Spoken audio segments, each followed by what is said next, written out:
ఎన్నికల ముందు ఎన్డీఏ కూటమి ప్రభుత్వం మేనిఫెస్టోలో ప్రజలకు ఇచ్చిన ప్రతి హామీని నెరవేర్చాలని సిపిఎం జిల్లా నాయకులు దువ్వ శేషబాబుజీ డిమాండ్ చేశారు.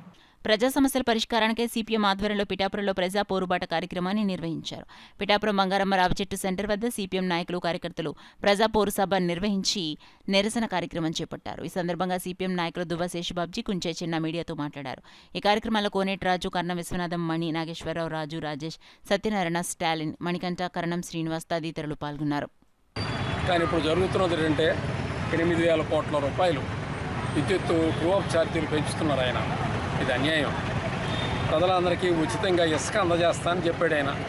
ఈ రోజుకి వచ్చేది అమల్లోకి రాలేదు. ఇవి 2 ఉదాహరణలు చూస్తున్నా సరే ఆయన పాలన ఏమిటో అర్థం అవుతున్నది. తల్లికి వందనం అన్నాడు, అది ఎంతవరకు అమల్లోకి రాలేదు.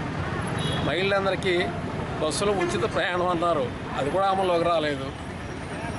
ఆయన ఫలానా పని చేస్తానంటే చేస్తున్నది ఆయన కనపట్ల. ఇప్పుడు కాదు, ఆయన గత చరిత్ర కూడా అంతే. మీరు పిఠాపురం తాలూకా వాసులు కదా, 2014 నుంచి 19 వరకు ఆయన అధికారంలో ఉన్నాడు.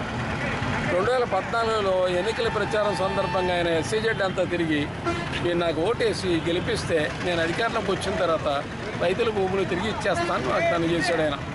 అందరూ ఓటేశారు, అధికారంలోకి వచ్చాడు ఆయన. రైతుల భూములు తిరిగి ఇచ్చాడా?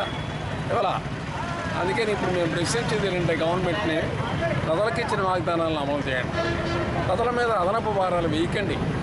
ఈ నినాదంతో 8వ తారీఖు నుంచి 15వ తారీఖు వరకు రాష్ట్రం అంతటా ఈ ప్రచారం చేస్తున్నాం.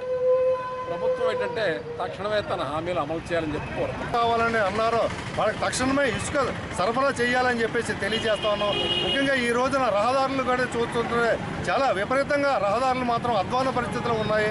ముఖ్యంగా రహదారులన్నీ విస్తరణ జరిగి అలాగే చిన్న చిన్న పంట కాలువలకి వెళ్ళే నీరంతా ఈ రోజున 3 అడుగుల కాలువకే కుదించడం జరిగింది.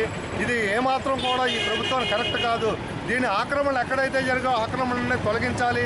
అలాగే రోడ్లు విస్తరణ జరగాలి, శానిటేషన్ మెరుగుపరచాలి.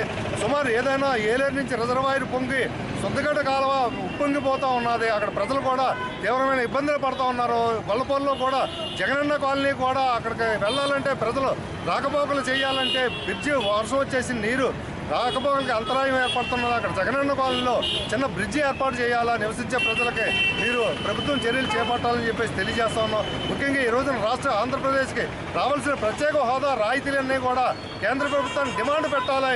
మీరు డిమాండ్ పెట్టడం కాదు, తలొక్కి కాళ్ళు పట్టుకుంటే విధంగా కూటమి ప్రభుత్వం ప్రయత్నం చేస్తా ఉన్నది.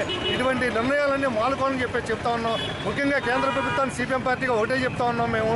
1 నేషన్ 1 ఎలక్షన్ అనేది వినాదం రద్దు చేయాలి. మీరు జమిలీ ఎన్నికలు పెట్టడం ఇది భారత రాజ్యాంగ లౌకిక స్ఫూర్తికి విరుద్ధంగా మీరు చర్యలు చేపడుతున్నారో దాన్ని వెంటనే మీరు పార్లమెంట్లో రద్దు చేయాలి. లేదంటే సిపిఎం పార్టీగా దేశవ్యాప్తంగా జమిలీ ఎన్నికలు ఉండకూడదు అని చెప్పేసి మేము పోరాటం చేస్తామని చెప్పేసి మీడియా ముఖంగా తెలియజేస్తాం.